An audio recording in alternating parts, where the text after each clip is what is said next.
this is your girl Mizuki and welcome back to my channel. So as you can see at the title, I did create my own plush. Now I wanted to talk to you about a whole bunch of things in this video, which is my experience, what would you expect when you're doing something like this, creating a toy, a plush, and basically the roundabout on how much it could cost. I know the amount that it cost me, and yeah, some like trial and error. So let's begin. Plush. Now I know it's not the first plush I created, but it's my official, the one and only. Like, this would be the main, actually my main ride or die. Basically this would be like a collection, so I will be coming out with different accessories for this character, different colors. So I actually let me go through my plushes that I actually created in the past. So the first edition I do not have. I came out with a ton of colors. It was like maybe this size. It was tiny, very chubby, did not look like my character. I will actually insert a photo right here. But yeah, so I know my mother has one. I think she has a pink one, but I sold out of those. I think I made at least 100 of them. But I actually did not go through a company regarding my plush for the first edition. I actually had my aunt overseas in Peru, because I am Peruvian, and she actually sewed them by hand. So they weren't made by machine. They were actually all crafted by hand by my aunt, stuffed them. She added some TLC to it. But yeah, so those are gone, officially gone, and will never be made again. So if you did get one, you're freaking lucky. Those didn't look like my character. Those were like basically the start of something that I wanted to. I basically was like a test of, let's see how many people buy. Is it in a good field to have a Zuki in plush form? And obviously it did. Obviously she made so many different colors, they all sold out. I started out basically paying my aunt, you know, not as much as what I paid now. The next one I would have to say is, it did look like my character. Yes, I actually hired an artist, not overseas, in California. Her page is amazing. She sews, that's her forte, and she has her own character. She sews and everything like that, which she also does everything by hand. So I was only able to release 20 of them because it was freaking expensive. Obviously she's in the US, she sews them by hand, amazing work. I definitely 100% will pay her the amount that she charged me because the work was phenomenal. Now I'll show you right now because I did keep mine. Mine was a sample. So it was this guy right here. It did have a magnetic heart. That's where this new plush came out. Definitely a different material. See, the heart does have a magnet. It does have a little band-aid over here, and yeah, the cheeks are painted in. Everything else is sewed, and yes, so this is the collaboration, which I actually was thinking to myself, since I paid for these, she shouldn't have put in. I don't think it was right to put her name on here because I did pay for them. I know it wasn't really a collaboration. I was paying her to do the job. But anyway, it doesn't matter. These also sold out, and I also sold these for 40 each because these were expensive to get made. So I made somewhat my money back, but I was happy that everybody got to get one. Not everybody, only 20 people were able to get one. So when I aired this, it was like a second test to see if my plush would sell out if I did decide to do buy in bulk, like maybe 100 over 500 pieces, and they did. And I did sell these for 40 for this size. So see, it's not big, it's not soft, somewhat soft. It's like a different material than what I'm using now. Cute little belly button right here. Everything is just so sewed with great detail, you know, but it is a flat. It's like a 2D. I don't feel like it's a 3D. But yes, so that's this guy. Now I'm going to be talking about another plush, but it wasn't meant to be a plush. I actually made a couple of keychains. Here you go, same little guy, a 2D. I think I'm gonna continue creating these guys, not anytime soon, maybe later in the year. But I definitely want to make keychains with my character. I think that's the next step if I want to be doing in the field of plush toys and stuff like that. Something small, something you could put in your bag, on your book bag. But yeah, so I wouldn't consider this a plush, but I wanted to show you guys that this is so tiny. And they all also sold out. I had a pink, purple, and blue with different facial expressions. So the next plush I wanted to show you guys is the actual final product, the one that is going to be created into collections, into different type of editions, like edition number 1, edition number 2, special editions even. And here he is. Oop, his heart fell. Alright, so this guy is the main product. So as you can see, this guy compared to this guy, a big difference. Now this guy is called Heartless. It does come with a magnetic heart, as my other plush. He has his mouth open, very, very, very soft. Obviously you can't freaking touch it. But look at the seam, and it's 3D, so you know, it's not a 2D like the other one. It's not flat. It's actually very, very puffy. He does have a belly. He has no butt. It also has an embroil name here with a different texture, just the same as the texture as the mouth and the eyes and the cheeks. The cheeks are not painted. Now this also has a tag, which is humongo, but I think it gives it a good feel. It was a mistake on the tag, but I like the feel of it. They also gave me these small ones to add on for myself because they realized that the tags were huge. The tag also has a little description about the character, so let's read it. So on the tag, I'm going to show you here, it has the name of the character, the edition that it is, which is Heartless. That's the Heartless edition. And it tells you a little bit about my character, which I will be creating a video on what is Zuki and what do they do and why were they born. Zukis are mysterious creatures that do not talk. They communicate with thought bubbles and facial expressions. So my Zuki, they do not talk. They actually communicate through thought bubbles, images, and stuff like that, and funny little weird noises. Now this guy, this edition, like I said, it's called Heartless. It has 2 stories behind the plush. Now every plush that I release will come with a little story, and I think I wanted to come with maybe the next one, maybe and they also come with a sticker, which I'm going to show you next.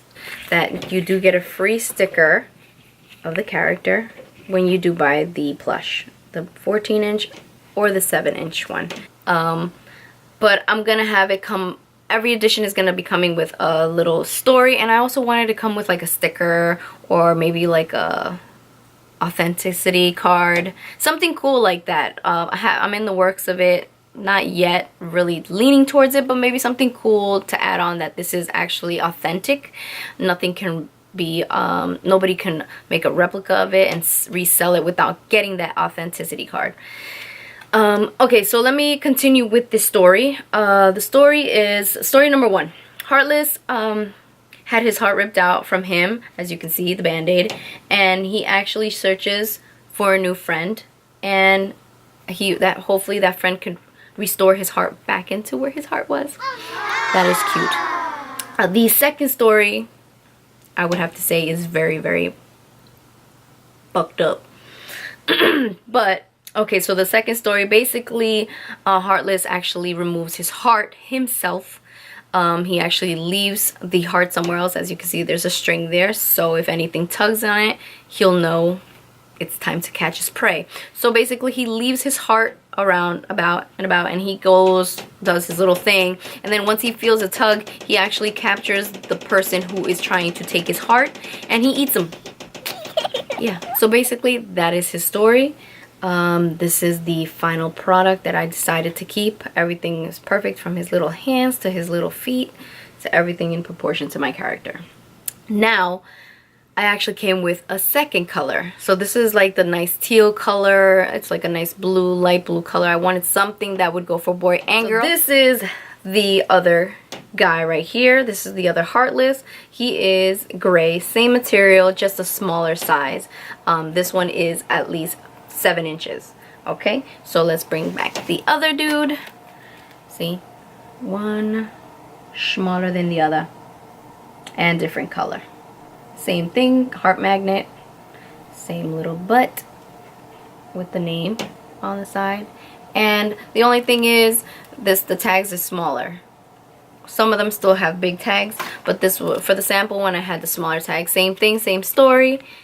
And yes, the two, this one is 25 and the big one is 35. I wanted to talk to you about my process.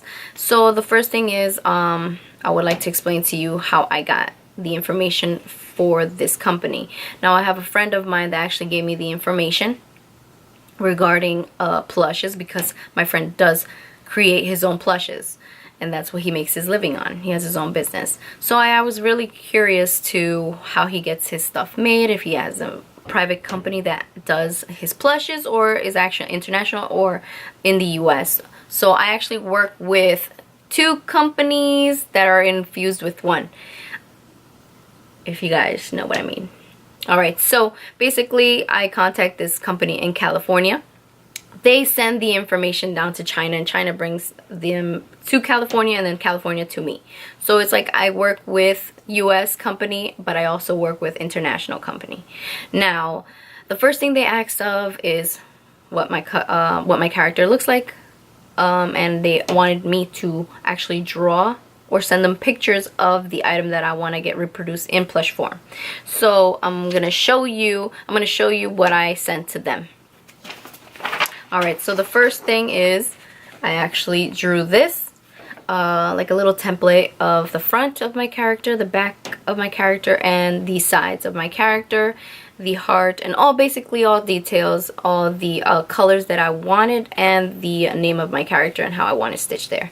So yeah, so, and if you see up close, like I did like where I wanted the stitching. Here, like basically translucent, so you can see the stitches on the other side as well. Same thing here. So basically it has to be just perfect, because what you give to them, because they're not physically there with you unless you live in California, but you have to put every detail in this drawing because you want it to be perfect.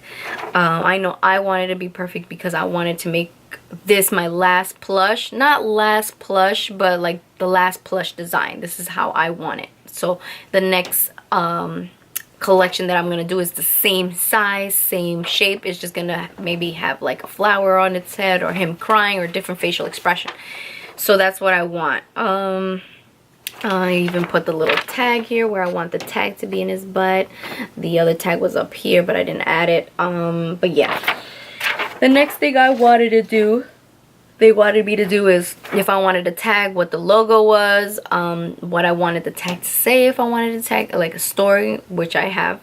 So that's what I did. I sent them the character again where I wanted to tag, but I actually changed that up here, as you can see from the real plush. And I actually put front logo image, back about the character and stuff like that. The next thing they wanted to do is, after that, once they have that, they're gonna go into, you have to actually put a down payment, but it would actually go into the balance of whatever you owe at the end. So that's a good thing if you decide to do the character with them, which is pretty awesome too, because then that saves you a little bit of money.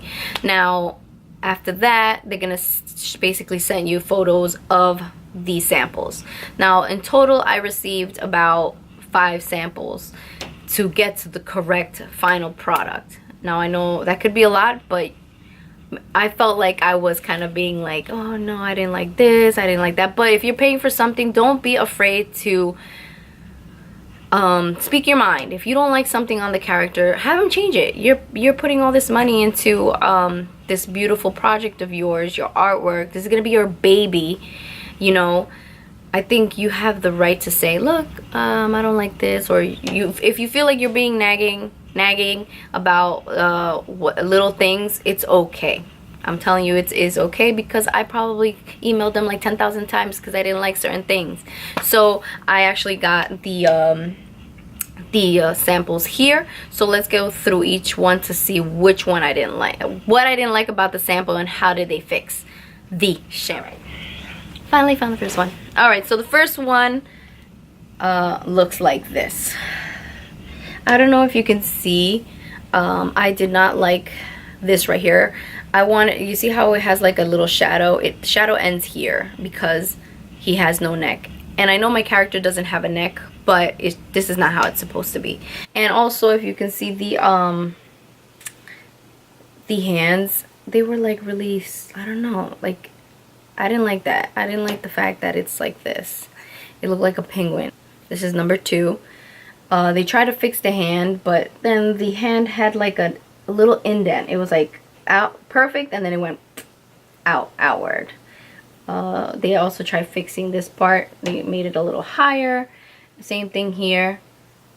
It just, I don't know. I wasn't very impressed with this, but they did get this right. Continuing on into the process, once you actually finalize the sample that you like, you actually have to send them at least 20% of the costs. Now, the amount that I'm going to tell you, which range, I'm not going to tell you the actual amount that I spent, but the range was from 2,000 to 3,000. That's the range that amount that I spent. Another thing I would like to talk to you about, every time they actually sent these plushes to me, I did have to pay for shipping, and it was expensive, because I think the first time it was sent express mail, because when I saw the amount that they charged me for the first shipping was very extremely expensive. It was about 3 figures for just one plush. So I would have to say it wasn't either of us faults, but it would have been nice for them to ask me, hey, by any chance, this is how much you're gonna pay. Or I thought they were actually paying out of pocket to send me them, but no, at the end the balance was for the shipping. I actually had to have half of the shipment rushed, because that was actually the week of New York Comic Con, and I did want to have them first release at New York Comic Con. I covered every topic. If I did miss something, please let me know down below, a comment, and I would send you I would answer your comment to see if I can actually answer it. But that's it. I hope you guys like this video. If you guys have any comments, please leave them down below. If I did miss anything, I would gladly respond to you guys. But yeah, so I hope you guys like this plush. This is my first official plush. Go support. I have a online store, www.zoogies.net, and you just hit the shopping cart up there in the website. And yeah, and thanks again. Zoogie out. Hey guys, I completely forgot to mention that I'm going to be hosting a giveaway. If you guys are interested in winning one of these guys, I'm going to be doing 2 giveaways, one for the 14-inch and one for the 7-inch gray Zuki. Make sure you guys like this video, comment down below on why you like Zuki, and subscribe to my channel. Bye!